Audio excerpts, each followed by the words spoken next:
All right, guys, today we want to share with you some valuable information. You know, tourism drives our market, obviously. And so what we want to do today is we want to share some of the statistics, some of the information about what's driving the market, what we're seeing economically, how it impacts our area. I've got my buddy Jason Cutshaw with us. And Jason, tell us a little bit about what you do for TDC and kind of a little bit about TDC. Sure. Again, my name is Jason Cutshaw. I'm the Director of Administration for the TDC. We're an organization here, county-based. Our real big focus, we're a destination management organization. So we do a little bit of everything from marketing as our main component and main driver that we have on marketing the region, both inside and outside, increasing the quality of life here for residents and guests. And we maintain the beaches, the accesses there, the boardwalk. So it's a big job, but it's well worth it. Well, sidebar, I mean, y'all do an amazing job. I mean, in reality, part of the reason why those of us that get to live here and have the lifestyle that we get to live and enjoy these beaches and enjoy all of the benefits is driven by thank goodness for our tourists that come to our area. And obviously this has changed over time, but let's talk a little bit about kind of, you know, how are you funded? What are some of the main things that you guys do? Sure, yeah, absolutely. We're funded through a bed tax. So like most regions and most counties and municipalities within the state of Florida, since we're so tourist driven here, they'll have a bed tax. So for us, it's a 4% bed tax. Neighboring counties on both sides have 5%, and we use that holistically to fund all of our efforts. So everything that we do operationally here, all the marketing incentives, all the sales, all the beach operations aspect, we use just that funding too. Yeah, and just to clarify, if someone's not sure what a bed tax revenue is, this is on short-term rentals. Yes. A week or less, is that how it is? It is. It's most of our rentals here, 70%, closer to 77% are all through condos and homes. Right. So that's the strongest, revenue source that we have as far as the bed tax goes. Absolutely, yeah. So let's talk a little bit about kind of some of the focus for TDC and kind of some of the things that you guys do. And then I want to get into some of the numbers. I know you just came out with your annual report, but tell me a little bit about some of the focuses you guys have.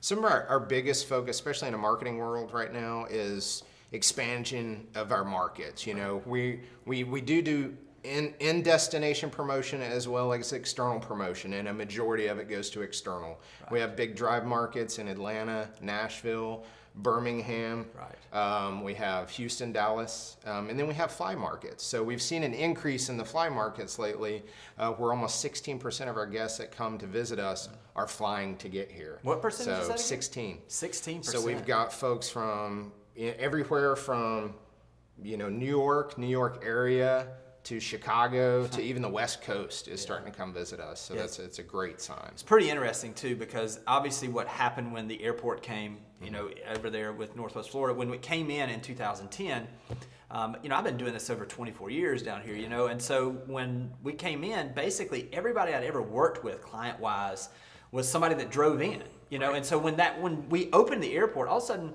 things changed, especially in the last few years as the number of flights from different places has come.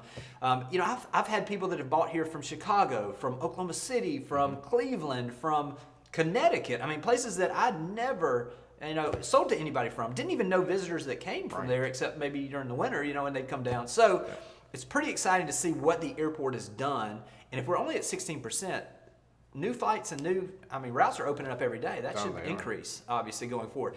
Talk a little bit about kind of the economic impact that tourism has on the area.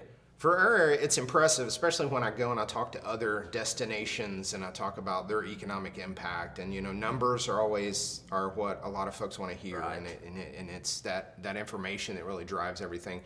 The year before last, we had a $4.4 million economic impact. Billion, with a B. Right, I know, big number. And this year we actually have a $4.7 billion impact. So to see that increase, along with the increase in bed tax collection, numbers, percentages, we've went up every month this year. And that's phenomenal, because at some time, you would think you would plateau, but we've really seen quality, from our guests that come and visit us, and the economic impact. 23,000 jobs are tourist related, and almost everyone that lives here could probably track, a position, a job, something that they do directly related to tourism. That's the main economic driver here. Yeah. What would you say though, like for a lot of this, I mean, when we're tracking these things, who's our average person that visits? I mean, do you have demographics on kind of who the average is that's visiting? We do. You can find more detail, of course, online and in our annual report, but the demographics is, we're looking at families that come here. Right. That visit anywhere from mid-30s to mid-50s. Right. Making anywhere household income from 175 to 200,000 a year on average is a majority of who we have that come and visit. And even our spring break is really driven by families. It's not the college-driven. It's family atmosphere. Yes, it is very family oriented. If you'll notice, for our shoulder seasons in the spring, we'll have a lot of family friendly events. Right. All of our beach neighborhoods usually host something that is very family oriented, for face painting or arts and crafts and different programs like that. And so we get like what we call our spring vacationers. It's not really like a spring break like you would see back in the day on MTV or anything like that. It really is. It's truly families getting away and being together and getting that time. We have a lot of multi-generational families that come to visit. Right. So you've got your grandparents with the parents, with the cousins, with the kids, and they all get together and they all stay in a beautiful home on the beach, and they have that quality time there. And I think that's what makes this really different than a lot of other places in the region. And speaking of that, I guess, what's the bounce back? I mean, I think you and I have talked about this. What if somebody comes for the first time? How likely are they to come back? It's in the high 90s percentile wise, which is very impressive. And like what we were talking about earlier with the fly to drive markets, you've got folks that maybe drove down here the first time and now they see that there's a convenient that they can fly down here more often. Then they're more often to visit, or they're more often to buy and have that secondary home. Yeah. Speaking of that, this is kind of, after doing this for a while, and this is why I watch big tax revenues, because it literally can be somewhat of a leading indicator. Because typically the person that buys here, what they'll do is they'll come in and they'll find us for the first time. They're like, wow, I had no idea, and then they're like, they come back the second time and they're like, this is our place. And then they come back the third time, could we own here? And typically that third, fourth, fifth time is when they buy, which is great because it gives us a little bit of a leading indicator. So when you're telling me, and we see the numbers, every month has been increasing year over year, this year especially, I mean, I think you and I talked almost 17% or something crazy numbers on the percentage year over year. When you have those kind of numbers of growth, and where is that coming from? It's typically going to be coming from two things, because it could be higher rents, obviously, or it could be less vacancy, filling in some gaps. So what are we seeing trend-wise on, for so long we were such a summer market, spring break market. How is that changing? Back in 2010, 2011, you could really see that trend change, especially to the shoulder seasons. There was a lot more emphasis put on drawing more shoulder traffic here. And then also after the oil spill and things quietened down with the media, a lot of folks I think that didn't get that fix during the summer came in the fall and they realized it's a great place to be. Best place of the year. The water's warm, the evenings are cooler, it's perfect. And so I think that, and a combination of the extended marketing efforts for the shoulder seasons, only broadened it, to where now, our slow time is a very short amount of time during the year. I mean, it's constant growth and increase, and it is. And if you look, we've went after some more key data in the region to be able to look at the trajectory of the numbers compared to the amount of rental units here, and they're going almost parallel. So you see an increase in rental units, just and then an increase also in the average night. So it's staying parallel, which is great, healthy. What you would want, and it shows for a healthy market. So I can remember, back in the day, because I've been here for a little while. I can remember that really South Walton, we competed, especially when we really first started competing for those vacationers with Panama City Beach, with Destin. Now with the flying traffic, with obviously the way we've expanded, who are we competing with now? We've reached a threshold, I believe, in a lot of other demographics that I've talked to, that we're competing with places like Amelia Island. That's a good comparative market, especially in group or those type of experiences. But all the way as far as Newport Beach in California, their demographics, our demographics, there's some similarities. That small town feel, but yet we can offer you a big city amenity such as fine dining that you're only going to find in New Orleans or New York City. You can get that here, but then still go to Black Bear and get some coffee and see your neighbor there and have a conversation. It makes it feel like you're in a small town.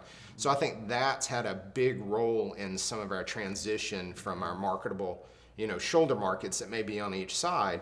In that too, we developed, of course, in our region, Seaside Cane kind of set the precedence for 30A, and the communities there really developed up using that as kind of a baseline of what the communities could be, and it's grown greatly. But on our west end, of course, Miramar Beach area, that kind of grew with Destin, and it causes some branding challenges for us, and I call it like a geographical brand confusion, where people may be at the outlets and they're like, hey, I'm in Destin, and no, you're in Miramar Beach, you're actually in South Walton. So it's that's an initiative in our future, is to really push that so that people understand where they're located at, so that they can I've never even thought about identify that. it. That makes complete sense, that now that we are reaching that Midwest, that Houston, it's an in-between point. They get the option to choose flight-wise, pretty much us or them. Yes. Midwest is choosing, I guess, South Carolina, Georgia, North Carolina coast, us. It's opened that up to us that we never had before, which is pretty cool. I mean, that gives us a whole different group. And one of the things we've talked about from a sales perspective is obviously, after being here now and been through 3 cycles, as far as real estate wise, you have to have new people coming into the market. In other words, new wood on the fire, so to speak, to keep the fire burning. Well, what happens now is I almost wish that there was a way that every time that they announced a new flight coming into our area from a new market, that we would almost have, like, on my phone, it would go ching, because it's like all of a sudden now we've got a whole new market, whole new set of wood, so to speak, that keeps feeding the fire, so to speak, of new people coming in to rent, decide to buy, own, become a part of the community. So that's what's been feeding it for us, and which gives us such a bright future, in my opinion, to continue to grow, and to continue to grow as far as our average night stay, as far as the price, all those things. It's just an exciting time right now. Let's talk about demographically. What do people look at as far as, what do we see? Obviously the beach has got to be number one, but what's drawing them here? It's interesting because it is more of what I talked to before, with having that big city experience, but yet having that small town feel. So in the summer months, the main reason that people come here is for the beach. I mean, you can't beat the sand, you can't beat the water here. I tell people all the time, I can go to Toronto to an outdoor adventure show, and I'm like, when it snows and it gets really cold and that snow makes a squeaking sound, I said, that's what our sand sounds like. But it's warm. And that's all it usually takes, and they're like, sold, I'm on the way. So that is made a big push into the fall season, where the beach is still a focal point, but I'll tell you, restaurants and the culinary experience are coming a strong second, even towards the shoulder seasons. Shoulder season into the winter months, when it gets a little cooler in the Gulf, it's restaurants. People come here for the culinary experience. So we're doing things to really work closely hand in hand, having round table meetings with culinary folks in the region, chefs, to go, what can we do better for you? What are things that you see in our future, and how can we be a part of that? So that, seeing that trend as why people want to come here, we want to make sure we feed that fire so it only grows and gets bigger, and it's a better experience for everyone. That and the shopping. So those top 3 will kind of stay, in that. Ecotourism is bumping up. The fact that we only have, we have 40% that is undeveloped here, which is fantastic, because you can go from a green space to a trail to a boardwalk to a house to a beautiful pool back to a green space. I was like, that's a rarity in itself. So that protection of those green spaces and kind of making people advocates and aware of it is part of the reason that we have the draw that we do here in this region, for sure. So what would you say, is focus-wise, how do you guys decide on the next targeted market to spend some advertising dollar to make awareness for our area? How are y'all deciding on that? We do use research and development. We have an R&D firm that we work with really closely. That's how we get a lot of our statistical information. We do use some mechanical aspects, like our new website. Here's a good example. You're at home, I'm in Chicago, I'm logging in, I'm wanting to go to South Walton on vacation. It knows where you are, and it tells you right away, here's your fly market, here's your drive market. This is how long it'll take you to drive there. This is the route you should go. Here's the flights that go there directly. Here's where to book it at. It makes it more convenient. So that's a service that we're providing to them to make that connectivity and that link and draw to them. And then even if you log in at night, it's a starry night over the beach. If you log in the morning, it's a sunrise. Yeah. So even those little components of it helps us. So we take that data that we get from those website visits and from people booking and staying, and that data going through the system to go, hey, we're really being sought after in, you know, Birmingham or Oklahoma or St. Louis even is a market that's growing, that we're getting those flights that are getting close by. So we use that research data and then turn that into a marketing campaign for that area. So we'll go to Houston or Dallas if we see we're trending, or there's other competitors such as Newport, such as Amelia Island that are trending there. We'll go in and we'll do a brand activation there. We'll go and we'll take over the airport. Every advertising they see is us. We'll go to a mall right before Christmas, and then almost every other panel that they're seeing as they're walking by the shopping district is us going, go to the beach. You know? And so that helps us really get a granular, you know, with the potential visitors in the future. I would say this, if you want to try to compare our area with these beaches, I mean, with these amenities, with this smaller town, I mean, people laugh when I complain about traffic on 38. Oh, yeah. You know, I mean, it's a joke. I mean, I get it, you know. But, you know, we're at a place where, in a time also where access is more available. And we're at a place really where you're going to get the southern hospitality you get here with all these amenities and with these features that we have. So, pretty exciting time to be a part of this community, and just really appreciate what you guys are doing. And what's the website again, so that everybody, if they want more information? It's visitsouthwalton.com. It's a new landing page. You can go on there. You can actually look for bookings and everything. We have a third-party generator that's on there that's free. It costs nothing for anyone, so they can go on and kind of look already at the amenities if they want. So it makes it easier. That's awesome. Thanks, Jason. Thank you. Appreciate you for everything. Hey, guys, check out the website, and we hope to see you at the beach soon.